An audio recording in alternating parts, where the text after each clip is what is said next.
بعد وصوله لأرض الجزائر أرض الوطن، أدلى إبراهيم مازا بتصريحة لأول مرة للإعلام الجزائري وتحدث عن: شاهد الفيديو للأخير ولا تنسى الاشتراك في القناة وتفعيل الجرس ليصلك كل جديد. التحق صباح اليوم الوافد الجديد للمنتخب الوطني إبراهيم مازا بأرض الوطن من أجل الدخول في تربص المنتخب الوطني الذي سينطلق مساء اليوم. وفي أول تصريحات له قال: أنا سعيد جدا بوجودي هنا لأنني اخترت الجزائر، سأقدم كل شيء إن شاء الله.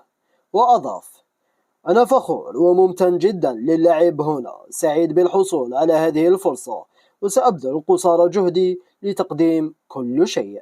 ويستعد هذا اللاعب لاكتشاف أجواء الجزائر، أجواء الجماهير الجزائرية يوم الخميس القادم بعنابة. للتذكير فإن إبراهيم مازا سبق وأن مثل الفئات الشبانية للمنتخب الألماني وقام بتغيير جنسيته الرياضية مؤخرا.